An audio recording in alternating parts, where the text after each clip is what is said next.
નમસ્તે મિત્રો, ફરી એક વખત આપની સામે પ્રસ્તુત છે ચેનલ વાહ ભાઈ વાહ. સબસ્ક્રાઈબ કરો, લાઈક કરો, શેર કરો.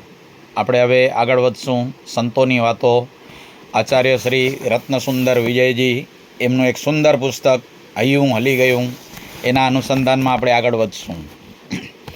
માણસને આરામ જરૂર ગમે છે, પણ આરામ કરતાં પૈસા વધુ ગમે છે, અને એટલે જ પૈસા ખાતર આરામ જતો કરવો પડે તો એ માટે એ તૈયાર જ હોય છે. અલબત્ત પૈસા કરતાં પોતાનો પુત્ર વધુ ગમે છે, અને એટલે જ પુત્રના ભવિષ્યની ઉજ્જવળતા માટે પૈસા ખર્ચવા પડે તો એ તૈયાર જ હોય છે.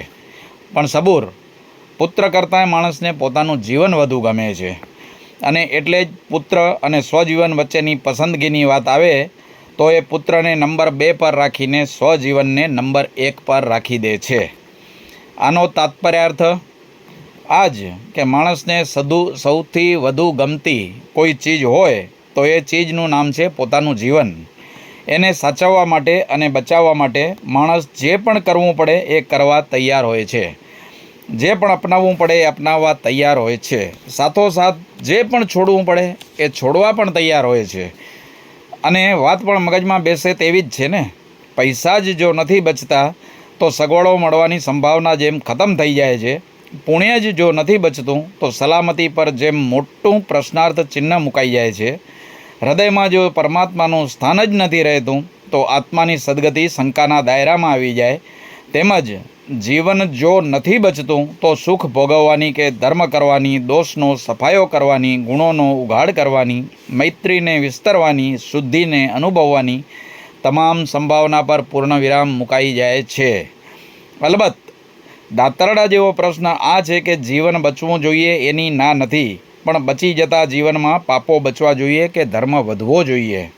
યાદ રાખજો, જીવન ટકી ગયા પછી ગલત રસ્તે જ ચાલવાનું હોય તો વધુ સારું એ છે કે સાચા રસ્તે ચાલતા જીવન વહેલું સમાપ્ત થઈ જાય.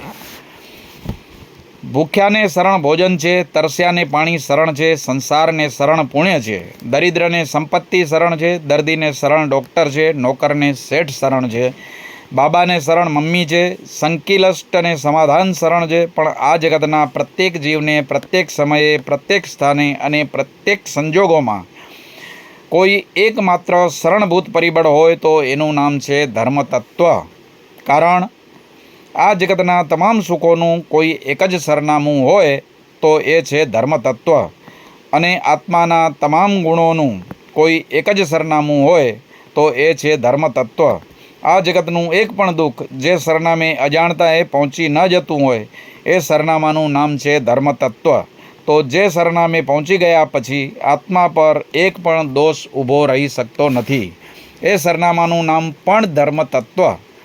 એક વાસ્તવિકતા આંખ સામે રાખવા જેવી છે કે આ જગતના પદાર્થો આત્માને ગમે તેટલા ગમતા હોય તોય એ ક્યારેય પોતાના થતા નથી, થયા નથી, ક્યારેય થવાના પણ નથી.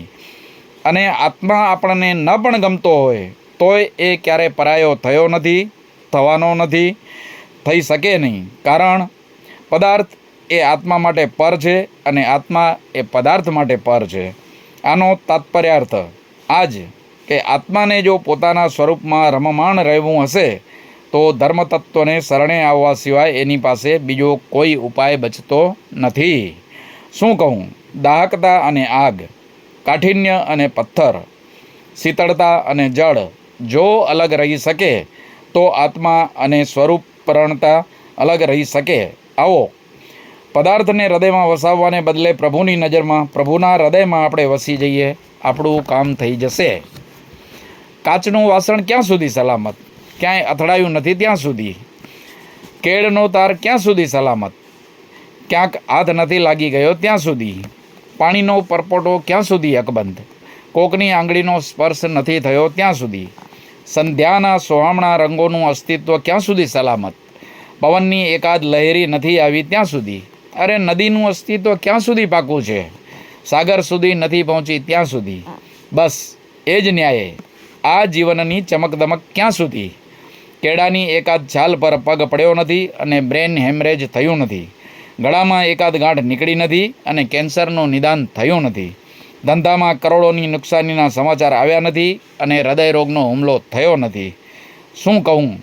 થર્મોમીટરમાં 98થી 105 વચ્ચે પારો રમતો રહે છે ત્યાં સુધી જીવન સલામત છે અને આ પારો કોઈ પણ નાનકડા નિમિત્તે 98ની નીચે અથવા 105ની ઉપર ચાલ્યો જાય એવી પૂરી શક્યતા છે.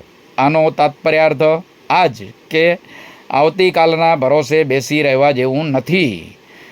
કારણ અનંતકાળમાં આવતીકાલ ક્યારેય આવી નથી અને આવતીકાલ ક્યારેય આવવાની પણ નથી. જ્યારે પણ આવી છે ત્યારે આજે જ આવી છે અને આજમાં પણ વર્તમાન સમય જ આવ્યો છે.